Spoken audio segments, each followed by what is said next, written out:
Hello दोस्तों, कहानियाँ सिर्फ सुनाई नहीं जाती, महसूस की जाती है। स्वागत है आपका स्टोरी हाउस में, एक ऐसी जगह जहां हर कहानी के पीछे छुपी है एक नई दुनिया। तो तैयार हो जाइए क्योंकि कहानी शुरू होने वाली है। दोस्तों, आज हम बात करने जा रहे हैं राजस्थान राज्य के एक शहर की। यहाँ पर एसपी करता था गिरा हुआ काम। यह सुनकर आप भी रह जाओगे दंग।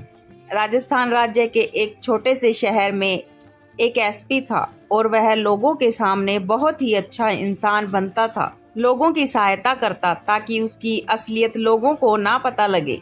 वह अपने घर पर काम करने के लिए झाड़ू पोछा व खाना बनाने के लिए नई नई लड़कियों को अच्छी सैलरी पे रखता था, जो कि किसी भी जरूरतमंद को जरूरत होती तो वह लड़कियों को अच्छी सैलरी पे रखता और लड़कियां एसपी के घर का काम करने के लिए तैयार हो जाती। और वह लोगों की नजरों में अच्छा इंसान भी था तथा वह जो लड़की को काम पे रखता और कुछ दिन अच्छे से रखता और सहानुभूति दिखाता, लड़की को यकीन दिला देता कि वह अच्छा इंसान है और कुछ दिन बाद वह किसी बहाने से लड़की को बाजार की तरफ ले जाता है और उसे किसी जरूरी काम का कहकर शहर से बाहर ले जाकर बेच देता।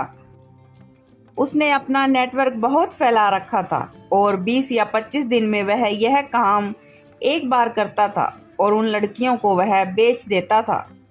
फिर खुद का एक कोठा बना रखा था, वहां पर बेच देता था तथा उनसे वह धंधा करवाता था। और जो लड़की उसकी बात ना मानती तो वह उस पर अत्याचार करता था तथा वह हमेशा किसी न किसी लड़की को लेकर आता और यह काम करने के लिए वहां छोड़ जाता। यह काम वह काफी समय से कर रहा था तथा अच्छी कमाई कर रहा था। उसे किसी का डर नहीं था क्योंकि वह लोगों के बीच रहकर अच्छा इंसान बनकर रहता था ताकि उस पर कोई शक ना कर सके।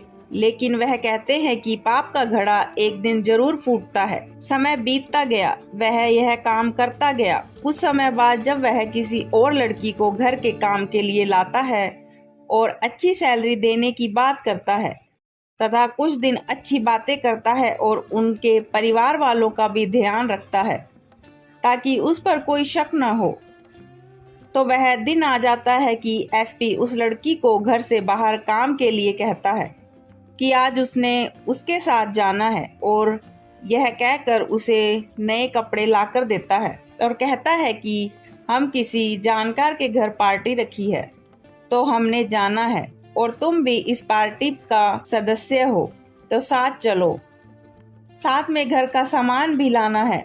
तो वह लड़की उस पर विश्वास करती है, वह उसके साथ जाने को तैयार हो जाती है और एसपी वह लड़की घर से तैयार होकर निकल जाते हैं। लड़की पूछती है कि एसपी सर, हमने कहाँ जाना है? तो वह शहर के बाहर जाने का कहता है तथा वह राजस्थान के साथ लगते दूसरे राज्य में उसे ले जाता है और वहां पर उस लड़की के मामा का बेटा काम करता होता है और वह जिस सुनसान जगह पर जाते हैं वहां से उसके मामा के लड़के का आना जाना रहता है क्योंकि उसी रास्ते पर उसके मामा का घर होता है। तो वहां पर दूसरी कार आती है और उस लड़की को ले जाने को कहते हैं। लड़की को शक होता है कि मुझे इनके साथ कैसे भेज रहा है।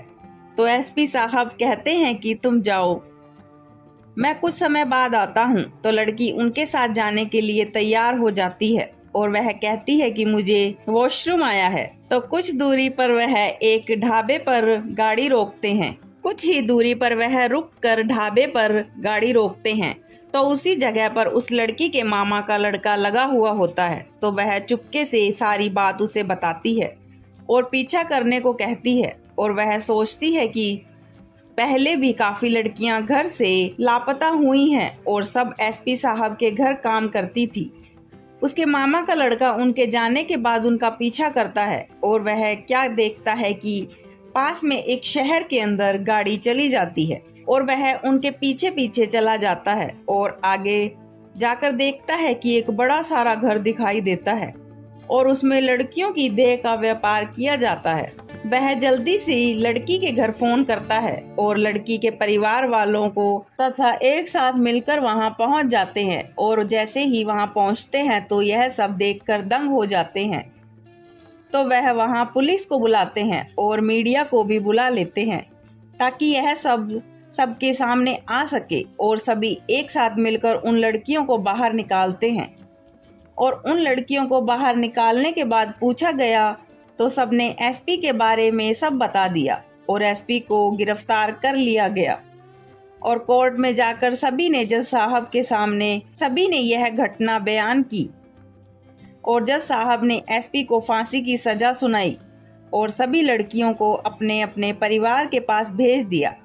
सभी ने उस लड़की की चतुराई व सूझबूझ के लिए धन्यवाद किया व सरकार ने उसे सम्मानित किया। दोस्तों, तो ये थी आज की कहानी। कैसी लगी अपने विचार जरूर बताएं और अगर आपको कहानी पसंद आई तो लाइक, शेयर और स्टोरी हाउस को सब्सक्राइब करना ना भूलें। अगली कहानी में फिर मिलेंगे एक नए मोड़, एक नए राज के साथ। तब तक के लिए अपना ख्याल रखिए और कहानियों से जुड़े रहिए। धन्यवाद।